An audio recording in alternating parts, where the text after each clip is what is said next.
Fala, seus cristãos cansados, graça e paz a todos os santos da internet. Estamos aqui para o nosso pontapé inicial do estudo da Escola Sabatina. Dessa vez, graças a Deus, o mais perto possível aqui da data inicial de quando começa a lição, que é sempre aos sábados à tarde, né? Então dessa vez a gente conseguiu aí, depois de uma longa recuperação, você vê que minha voz ainda está um pouquinho fanha ainda por causa do nariz, mas estamos aqui para dar continuidade ao nosso estudo. E esse é o episódio de número 4 da lição, que é a terceira lição, ou a terceira temporada do ano de 2022. E a gente está estudando aqui sobre sofrimento, sobre provas, sobre tribulações. E o nome dessa série se chama Provados pelo Fogo. E hoje, no episódio de número 4, na lição de número 4, a gente vai falar sobre ver a face do ourives, vendo a face do ourives. Ou seja, a lição dessa semana ela vai considerar um pouco essa questão do papel das provas, das tribulações, dos sofrimentos no nosso processo de santificação, tá certo? Então a gente vai ver um pouco sobre o objetivo final de Deus, que é a restauração da humanidade. Você pode compreender um pouco disso na parte de domingo no Guia de Estudos.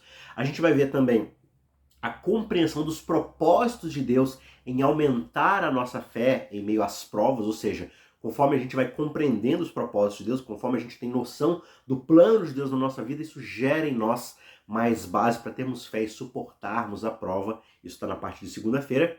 E por fim, a gente vai ver sobre como o caráter determina um destino. Isso é um tema bastante recorrente nos estudos que a gente vem fazendo, né?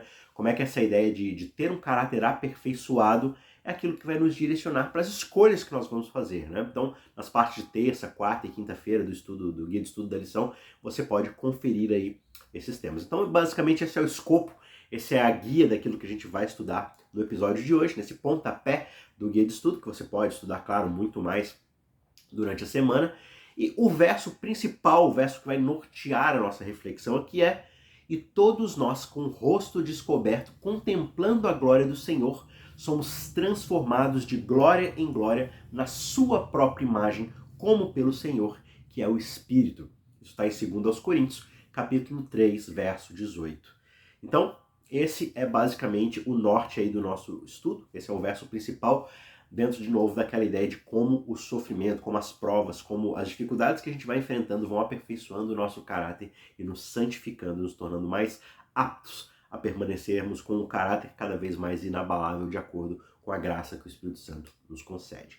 Antes da gente ir para o nosso primeiro tópico aqui, para o nosso primeiro ponto aqui do nosso estudo, eu quero pedir a você mais uma vez, se você ainda não é inscrito no nosso canal, por favor, se inscreva. Nas estatísticas aqui do canal, dá para perceber que pelo menos 40% da nossa audiência aqui não é inscrita no canal. Acaba chegando aqui, assiste um vídeo, assiste o outro, espera ver se aparece no meio do feed para poder ver o que tem aí da lição naquela semana. E por causa disso, às vezes você assiste o vídeo numa semana, na outra semana já vai ser uma outra coisa recomendada para você e você acaba não mantendo aqui a sua, digamos assim, fidelidade, né? A sua sequência de estudo junto com a gente aqui. Então se inscreve, assina as notificações para você não perder semana após semana o nosso pontapé inicial, o nosso guia de estudos, e também para você que está acompanhando com a gente as meditações diárias, todos os dias, um vídeo novo sobre uma porção da Bíblia, sobre uma frase específica da Bíblia, é a meditação de capa a capa. Então se você ainda não é inscrito, por favor, se inscreva e também, na medida do possível, compartilhe esse material com outras pessoas nos seus grupos de WhatsApp, por e-mail, enfim, só recomendando aqui no YouTube mesmo. Ajuda a gente a espalhar esse conteúdo e com certeza o nome de Deus vai ser louvado por estudarmos, por nos incentivarmos mutuamente a estudarmos a palavra de Deus. Tá certo? Vamos para o ponto de número 1, então. O objetivo final de Deus é a restauração da humanidade. Quando a gente lê textos como Romanos capítulo 8, verso 29, que vai ser um texto bastante recorrente aqui nessa temporada, a gente lembra que nós estamos predestinados, em certo sentido, a sermos conformes ou conformados à imagem de Cristo. Nós fomos criados como imagem e semelhança de Deus. Infelizmente, por causa da queda, por causa do pecado, por causa da grande tentação que nós cedemos lá no começo da história bíblica, isso foi meio que manchado, foi tirado, foi deformado em nós. Por isso que o objetivo de Deus é nos reconciliar consigo para que nós possamos voltar a refletir a sua imagem, né? Romanos 8, 29 diz que aqueles que Deus de antemão conheceu, ele também predestinou para serem conformes à imagem do seu Filho, a fim de que ele seja o primogênito entre muitos irmãos. Então, a glória de Deus, que na verdade é o seu caráter, né, o que resplandece de Deus, é quem ele é a sua constituição de caráter, ela deve ser revelada na humanidade, a partir da humanidade. A humanidade foi criada para glorificar a Deus. E o que é glorificar a Deus? É exaltar o seu caráter. E como nós fazemos isso? Através da nossa vida, de como nós vivemos, como nós nos portamos, como trabalhamos, como nos relacionamos. Isso é glorificar a Deus. E toda a criação, segundo Romanos 8, 18, 19, está gemendo de dores, aguardando esse acontecimento tão importante. Está numa tremenda expectativa de que um dia a criação será restaurada a esse propósito, que é o propósito de dar glórias a Deus. Né? Paulo vai dizer, porque para mim, eu tenho por certo que os sofrimentos do tempo presente não podem ser comparados com a glória a ser revelada em nós. A ardente expectativa da criação aguarda a revelação dos filhos de Deus. Então veja, a criação percebe na sua constituição que ela está fora dos propósitos que Deus um dia a criou, que é de glorificar, de exaltar, de revelar o caráter de Deus. Por isso que ela tem essa tremenda expectativa. E ela olha para o mundo hoje e ela percebe o quanto a gente está longe desse propósito. Por isso que Deus tem realizado desde o início essa obra de restauração, de reconstituir a criação para voltar aos seus eixos, para voltar à sua perfeição original, que é de poder refletir esse caráter. E no centro da criação, como, digamos assim, o guia, o líder, aquele que vai conduzir esse processo de glorificação de Deus, está quem? A humanidade. Nós criados à imagem e semelhança de Deus. É por isso que Deus almeja tanto restaurar isso dentro de nós. E por muitas vezes ele vai utilizar-se dessas situações adversas na nossa vida para nós percebermos o quanto precisamos dele, o quanto precisamos dessa restauração através do Espírito Santo. Né? Ellen White diz que restaurar no homem a imagem de seu Criador, trazê-lo de volta à perfeição na qual ele foi criado, promover o desenvolvimento do corpo, da mente, da alma, para que o propósito divino em sua criação pudesse ser realizado, é exatamente aquilo que descreve a obra de redenção. Em outras palavras, o que é a obra de redenção? Restaurar o ser humano, né, em corpo, mente, alma, no seu desenvolvimento, ao propósito divino que ele realizou lá na criação, que é o quê? Sermos imagem e semelhança de Deus, encher a terra com a glória de Deus através do trabalho, da multiplicação, do relacionamento, mas tudo isso debaixo de um relacionamento com Deus. Esse é o grande objetivo da educação, né? Quando a gente fala de educação na nossa sociedade, do objetivo de vida que nós temos aqui, tudo está nisso, de restaurar mente, caráter, propósito dentro da humanidade, mais uma vez. Né? O pecado, infelizmente, o pecado da humanidade, trouxe, digamos assim, reprovação sobre o nome de Deus. Então, o ser humano foi criado para glorificar o nome de Deus, fazendo o quê? Se relacionando com ele e fazendo sua vontade. E aí o que aconteceu? O ser humano escolheu um caminho adverso, um caminho de exaltação própria. E por causa disso, as nossas atitudes, as nossas escolhas, a forma como a gente vive, traz reprovação sobre o nome de Deus. Por quê? Porque nós somos seus filhos, nós somos a sua obra, a sua criação. Então, quando a gente vive de uma forma adversa àquilo que Deus intentou para a nossa vida, a gente traz reprovação, a gente mancha o seu nome. Por quê? Porque a gente vive de acordo com um caráter que não condiz com o caráter de Deus. Já o contrário também é verdade. Quando a gente obedece a Deus e se submete à sua vontade, a gente submete aquilo que Deus queria desde o começo, aí sim a humanidade está glorificando o nome de Deus. Paulo fala lá em Romanos 2, 24, pois como está escrito, e aí ele cita Isaías 52, o nome de Deus é blasfemado entre os gentios, por quê? Por causa das atitudes de vocês, por causa da forma como vocês vivem entre os gentios. E sobre isso também Jesus vai falar lá em Mateus capítulo 5, verso 16, quando ele está ali no meio do Sermão do Monte, ele começa a falar das boas obras, das boas atitudes, do bom comportamento que os discípulos de Jesus devem ter, comparando isso com a luz. Então ele diz, assim brilhe também a luz de vocês diante dos outros, para que as pessoas ao redor de vocês possam ver as boas obras que vocês fazem e possam glorificar o Pai de vocês que está nos céus. Então esse é o nosso propósito como discípulos restaurados de Cristo, como pessoas cujo caráter foi novamente restaurado, educado, e está sendo, né? Claro que esse é um processo paulatino aí que Deus vai operando por meio do Espírito Santo na nossa vida. Mas a própria imagem de Deus, ela deve ser reproduzida na humanidade. A honra de Deus, a honra de Cristo, ela está envolvida na perfeição do caráter de seu povo o tempo todo. E esse é um processo pela qual Deus entregou seu próprio Filho para poder realizar dentro de nós. Então a vida de Cristo, né, todo o seu ministério, a forma como ele se portava, como ele dependia do Pai, todas as dificuldades e tentações que ele enfrentava, tudo isso serve como esse exemplo daquilo que a humanidade foi criada também para ser. E que isso nos deixa o seu Espírito, após a sua morte, né? Ele morre, derrama seu sangue para que isso seja uma possibilidade, e agora ele deixa o seu Espírito para operar em nós aquilo que ele demonstrou no meio de todo esse processo, para nos transformar novamente a imagem dele mesmo e assim poder refletir o caráter de Deus em nós através da nossa humildade, da nossa entrega, da nossa devoção a Deus, refletindo o seu caráter, a sua glória, a sua humildade e assim por diante, tá certo? Ponto de número 2, a compreensão dos propósitos de Deus aumenta a fé em meio às provas. O que isso quer dizer? Quer dizer que conforme a gente vai tendo a noção e a percepção do que Deus quer realizar na nossa vida, de para onde estamos indo, de qual é o objetivo final, fica um pouco menos difícil a gente passar por essas adversidades. Pega, por exemplo, a história de Jó, que talvez seja o maior exemplo, mais claro ali dentre todos os textos bíblicos, né? Se você pegar a fé de Jó, por exemplo, ela foi construída justamente sobre o conhecimento pessoal que Jó possuía de Deus. Isso fica muito claro, por exemplo, lá no capítulo 23, né? Então, embora Jó ele não conseguisse sentir e perceber ali a presença de Deus no meio daquele turbilhão que tinha sido a sua vida de uma hora para outra, ainda assim ele confiava na liderança de Deus. Isso fica muito claro, por exemplo, aqui no capítulo 23, nos versos 9 e 10, quando ele confiava nos caminhos justos do seu juiz. Ele diz assim: se ele age à minha esquerda, eu não consigo vê-lo. Se ele se esconde à minha direita, eu não o enxergo. Mas ele sabe o meu caminho. Se ele me provasse, eu sairia como ouro. E no verso 14 ele continua dizendo: pois ele cumprirá o que está ordenado a meu respeito, e muitas coisas como estás ainda tem planejado, né? Ou como estas ainda tem planejado.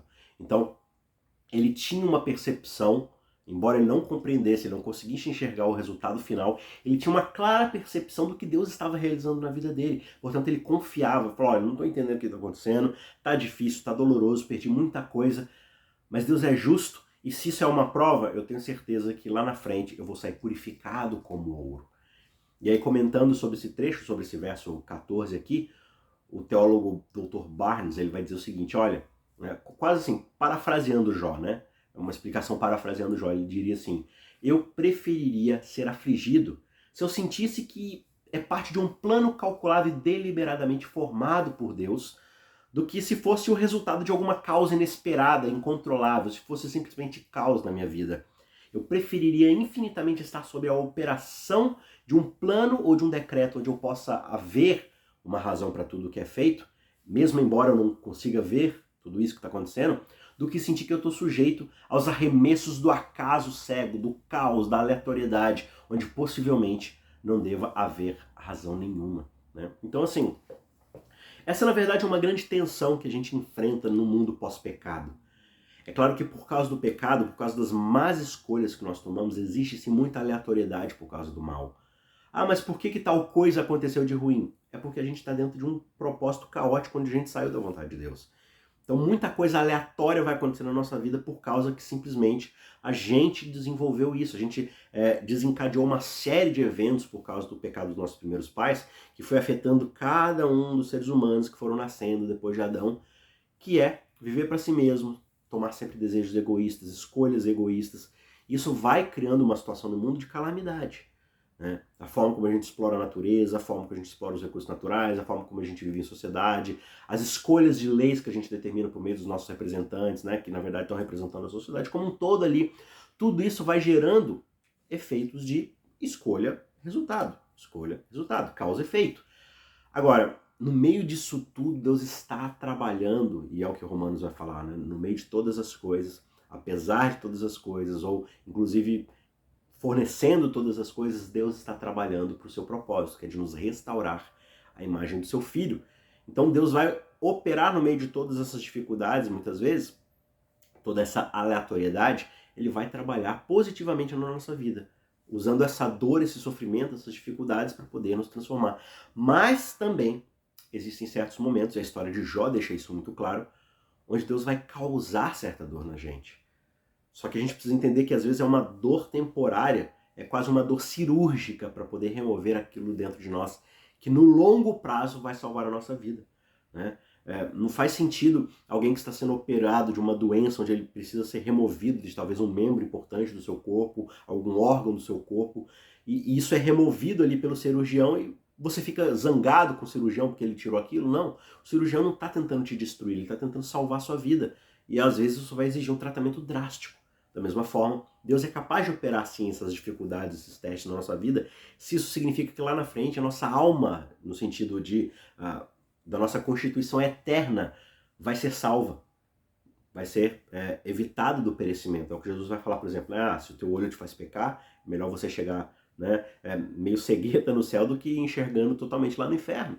Então certas coisas na nossa vida às vezes vão ser colocadas à prova, vão ser cortadas na nossa vida, a gente vai enfrentar certas dificuldades para que isso lá na frente signifique a conversão do nosso caráter e a restauração da glória do caráter de Deus dentro de cada um de nós. E quando a gente percebe isso, quando a gente estuda a palavra de Deus e a gente vai compreendendo o propósito de Deus na nossa vida, fica muito mais fácil, ou talvez eu deva dizer muito menos difícil, passar por essas coisas sabendo que lá na frente existe um resultado positivo na nossa vida. Então a gente precisa ter fé em Deus no meio de toda essa diversidade, de que Ele está trabalhando, por mais caótico e aleatório que pareça, Ele está trabalhando na nossa vida para nos deixar conforme a imagem do seu Filho. Beleza? Finalmente o ponto de número 3, um tema recorrente aqui nos vídeos do estudo da lição, a gente já viu várias vezes, por exemplo, ali em Gênesis, né? Mas o caráter, no fim das contas, determina o destino. O que isso significa? Significa que aquilo que a gente vai desenvolvendo na nossa vida como caráter é aquilo que vai nortear as nossas escolhas. É aquilo que vai conduzir a escolha dos nossos caminhos. Então, no fim das contas, aquilo que nós somos hoje é aquilo que vai determinar onde a gente vai chegar. Porque são os caminhos que a gente vai trilhando. São os desejos, as decisões que a gente vai tomando na nossa vida. Isso vai nos conduzindo para o destino final. Então, quanto mais próximo de um caráter divino a gente for desenvolvendo na nossa vida por meio do Espírito Santo, por meio de todas essas provas, por meio de todas essas dificuldades, melhor será o destino final. Mais próximo daquilo que Deus almeja para nós será o nosso destino, né? A lição trabalha, por exemplo, a parábola das 10 virgens, ilustrando ali o papel do caráter na época da segunda vinda de Cristo, né? Então você tem ali um grupo de 10 virgens esperando a festa de casamento começar, e a parábola divide em 2 grupos de 5, aquelas que estão despreparadas e aquelas que estão preparadas, né? Tá certo que assim, muitas vezes a gente aplica ali o texto como falando do Espírito Santo, né? Que umas não têm o Espírito Santo na lâmpada e as outras têm o Espírito Santo e elas estão preparadas, elas têm muito Espírito Santo. Eu acho sempre assim bastante controverso ali esse tipo de estudo. Eu acho que a aplicação funciona em certos sentidos, ela não funciona em outros sentidos, porque se você for parar para prestar atenção, não existe isso de você ter meio Espírito Santo e bastante Espírito Santo. Ou você tem o Espírito Santo ou você não tem. Então você tem o Espírito Santo para te levar até certo ponto, mas dali em diante você não tem mais Espírito Santo suficiente e tudo mais.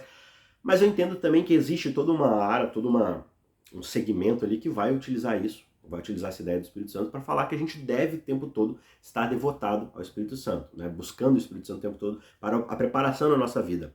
Mas a própria lição, o próprio guia de estudos, ele faz essa diferenciação, ele coloca isso como reflexão. Ele pergunta pra gente, olha, de que forma o significado da história, da parábola, muda, dependendo se você vê o óleo como um símbolo do Espírito Santo ou como da posse de caráter, na verdade. Isso está lá na parte de terça-feira, né, no guia de estudo. Porque, veja, se o óleo representa o Espírito Santo de fato, a gente precisa entender que Deus ele pode suprir a falta do Espírito Santo na nossa vida a qualquer momento que ele quiser. Então, se a gente se vira, mesmo assim, em últimas instâncias, e fala, Senhor, eu preciso do teu Espírito, o Espírito está disponível para nós, para suprir qualquer falta que a gente tenha do Espírito Santo. Tiago fala, olha, peça a Deus. Lucas fala, peça o Espírito Santo, e ele está disponível. Então, é difícil você achar que, assim, em certo momento, você pede o Espírito Santo e ele não vai estar disponível, né? A não ser que não seja de fato uma busca sincera, né? Seja só uma coisa que você quer porque agora você percebeu que você pode perder um prêmio, pode perder alguma coisa, e aí você corre desesperadoramente, mas não foi algo que você foi buscando o tempo todo. Agora, se por outro lado a gente entende essa questão ali da falta de óleo que as virgens possuíam ali no momento final, com uma ideia de caráter, né? A gente precisa entender que o caráter ele não pode ser desenvolvido em um instante, em um único momento. Não existe essa de transformação instantânea de caráter. O caráter é o trabalho de uma vida inteira, é algo que a gente vai desenvolvendo por meio das nossas escolhas, por meio da jornada que a gente vai trilhando nos desertos, nas provas, as dificuldades da vida, como é que a gente escolhe se portar diante do sofrimento, diante da perda, diante do prejuízo, para sair do outro lado, né, como o Jó falou, provado pelo fogo, ali totalmente refinado. Então o caráter ele não pode ser desenvolvido sem a nossa escolha e cooperação diária com Deus e com o Espírito Santo, né? Ellen White vai dizer que o caráter não é algo herdado, você não recebe o caráter como uma transferência de arquivo para a sua vida. E ele não pode ser comprado também, não é algo que você vai atrás para poder adquirir. Né? A excelência moral e as boas qualidades mentais, elas não são resultados de acidentes, elas são propositais, elas vão sendo desenvolvidas. Então, os dons, os talentos, os presentes divinos mais preciosos não possuem valor algum a menos que sejam trabalhados e aprimorados na nossa vida para desenvolver o nosso caráter. Então a formação de um caráter nobre é especificamente o trabalho de toda uma vida e deve ser o resultado de um esforço diligente, de um esforço dedicado e perseverante. Então, Deus providencia a nós o Espírito Santo, que está sempre disponível. Deus nos dá as oportunidades, e muitas vezes essas oportunidades estão disfarçadas de provas, de dificuldades, né, de prejuízos. Agora, o sucesso depende do uso que nós fazemos dessas oportunidades, né, que muitas vezes são bênçãos disfarçadas de prejuízos. Então, que uso a gente faz da dor? Que uso a gente faz do sofrimento? Que uso a gente faz dos talentos que Deus nos deu? Que uso a gente faz das riquezas, bonanças e bênçãos que Deus nos dá? A gente usa para o nosso próprio benefício egoísta ou a gente usa isso permitindo que possa ser algo que vai aprimorar o nosso caráter, que vai nos fazer depender cada vez mais de Deus, né? O próprio profeta Daniel, lá no finalzinho do seu livro, ele vai falar dos últimos dias do planeta Terra, né? Já mostrando ali o momento final antes de Cristo voltar, justamente como um tempo de provação e de desenvolvimento do caráter. Lá nos versos 9 a 10 do capítulo 12, ele está ouvindo ali o ser celestial falando com ele. Daniel pergunta sobre para quando é aquelas coisas que ele está escrevendo e tudo mais. E o ser celestial simplesmente diz a ele: siga o seu caminho, Daniel, porque essas palavras estão encerradas e seladas até o tempo do fim. E aí ele diz que muitos serão purificados, limpos, provados, e os ímpios continuarão na sua impiedade. E nenhum deles entenderá isso que está acontecendo. Mas os sábios, aqueles que se dedicaram, aqueles que aceitaram passar por essas dificuldades e serem aprimorados, esses entenderão exatamente aquilo que está sendo dito nas palavras desse livro, no caso, né? E lá no verso 3 ele diz: os que forem sábios, de fato, quem são esses sábios? São aqueles que resplandecerão como o fulgor do firmamento. E aqueles que conduzirem muitos à justiça brilharão como as estrelas, sempre e eternamente. Então são pessoas, quem são essas pessoas sábias? São pessoas que pelo Espírito de Deus foram aprimoradas, aperfeiçoadas, buriladas, refinadas para se tornar esse ouro puro e brilhante, de forma que eles são agora capazes de refletir o caráter de Deus neles, a perfeição de Deus neles. O que é essa perfeição divina? É a entrega, é a submissão, é o serviço, é a dependência constante daquele que é o Criador. E isso testemunha para as outras nações como a luz brilha no meio das trevas, mostrando que existe um caminho melhor, que existe um caminho mais elevado, que é aquele que é representado no caráter de Deus. E aí, comentando exatamente esse trecho aqui de Daniel, Ellen White vai dizer que o mundo não foi entregue nas mãos dos homens, embora Deus esteja permitindo que os elementos de confusão e desordem possam influenciar por algumas estações na história da Terra. Mas nós que sabemos a verdade, deveríamos estar nos preparando para aquilo que em breve vai acontecer com o mundo, como uma surpresa esmagadora. Deus permite que os homens trabalhem os propósitos dos quais ele os teria salvo se tivessem guardado seus mandamentos, obedecido à sua vontade. E aos que cumprem o propósito de Deus, para eles serão ditas exatamente aquelas palavras da parábola: muito bem, servo bom e fiel. Você foi fiel no pouco, agora eu vou te dar muito. Ou seja, você foi fiel trabalhando e me servindo, testificando de mim nas dificuldades, na falta, no prejuízo. Como você vai se portar agora me servindo na fartura, na bênção, na tranquilidade, na muita possibilidade agora, né? Então, aquilo que a gente entende como maquinário humano, os nossos recursos, aquilo que a gente produz como processo ali de tecnologia, tudo isso tem sido usado para fazer uma obra que pode ser uma bênção para a humanidade e para que Deus seja, assim, glorificado, né? Então, quando a gente pensa em termos de comunidade cristã, a gente precisa entender que o nosso grupo ali, a igreja, a família, o corpo, é projetado justamente para poder desenvolver ainda mais o nosso caráter e demonstrar sabedoria do plano de Deus. Como é que isso acontece?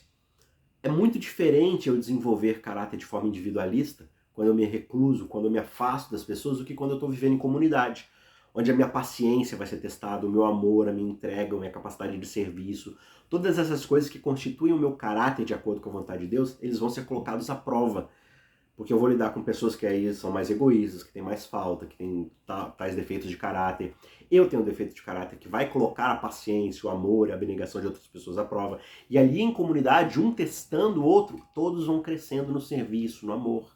É o que Paulo vai falar em Efésios 4, 15 a 16, né? Mas, seguindo a verdade em amor, cresçamos em tudo naquele que é a cabeça, Cristo, de quem todo o corpo, bem ajustado e consolidado pelo auxílio de todas as juntas, segundo a justa cooperação de cada parte, efetua o seu próprio crescimento para a edificação de si mesmo em amor. Então, de que forma, a lição de quinta-feira vai fazer essa pergunta reflexiva para nós, de que forma o testemunho de uma comunidade é diferente do testemunho de um indivíduo? Justamente nesse sentido, de percebermos como é que uma comunidade pode ser uma comunidade de entrega, de serviço, de amor mútuo, de serviço, de constituição, de apoio, de um carregar os fardos uns dos outros, né? Quando as pessoas do lado de fora observam que existe a comunidade dessa forma, elas pensam, nossa, mas por que essa comunidade é desse jeito? Por que não é um grupo buscando individualismos, buscando sua própria glorificação, buscando seu próprio bem-estar, seu próprio prazer? Se existe uma comunidade desse jeito, então talvez exista um caminho diferente daquele que o mundo pauta pra gente, né? Então a construção do caráter, não só individualmente, mas em comunidade, é o trabalho mais importante já confiado aos seres humanos. E nunca antes o seu estudo de gente foi tão importante como tem sido agora. Nunca uma geração, se você for parar para pensar, talvez tenha sido chamada para enfrentar questões tão importantes quanto aquelas que a gente vê hoje. Nunca antes os jovens homens e as jovens mulheres foram confrontados por perigos tão grandes como aqueles que a gente vê hoje. Por quê? Porque a gente vê uma sociedade cada vez mais voltada para si mesma. Todas as filosofias, todas as ideologias, tudo é sempre muito individualista. Os meus próprios desejos egoístas, aquilo que eu sou, aquilo que eu penso, aquilo que eu sinto, aquilo que eu quero, aquilo que eu almejo, não importa as consequências, não importa a lógica, não importa nada, importa aquilo que eu sinto, aquilo que eu quero, aquilo que eu desejo. E aí quando se mostra um indivíduo, uma comunidade que nega os próprios desejos, que nega as próprias vontades para poder servir um propósito maior, que é a glorificação do caráter de Deus, então com certeza o mundo vai ficar abismado, porque no meio das trevas a luz de quem é Deus vai brilhar e vai revelar um caminho muito mais excelente, um caminho comunitário de entrega, de serviço, de bondade, onde as bênçãos de Deus não são só para poder abençoar a mim, mas para poder abençoar, restaurar e edificar as outras pessoas que também são predestinadas a serem conforme a imagem do Filho. Então esse é o nosso propósito, mostrar esse processo de transformação do nosso caráter e mostrar também que isso está disponível para todo aquele que se achegar a Deus. Tá certo? Então, a oração dessa semana, quando a gente for estudando a nossa lição, é isso. Que Deus trabalhe dentro de nós esse caráter. Um caráter que reflete o seu próprio caráter, o caráter divino, para que essa luz, que é a luz que brilha no meio das trevas, seja refletida em nós para a bênção das outras pessoas. Que todos os processos difíceis, as provas, as dificuldades que você esteja enfrentando, uma perda financeira, uma perda de saúde, uma perda de um ente querido, talvez, alguma dificuldade que você acha que é irreconciliável, que isso seja a forma como Deus está utilizando para poder talvez aperfeiçoar algo dentro de você que precisa ser aperfeiçoado. E que pela graça do Espírito Santo você consiga enxergar isso e tenha mais fé em Deus nesse processo, sabendo que você vai chegar do outro lado muito mais aperfeiçoado, com um caráter muito mais excelente. Tá certo? Que Deus te abençoe. A gente se vê na semana que vem. Não se esqueça de se inscrever no nosso canal, assinar as notificações para não perder nada e acompanhar com a gente também diariamente a meditação do Capa a Capa, que está cada vez melhor. Tá certo? Um grande abraço. Até a semana que vem. Tchau, tchau.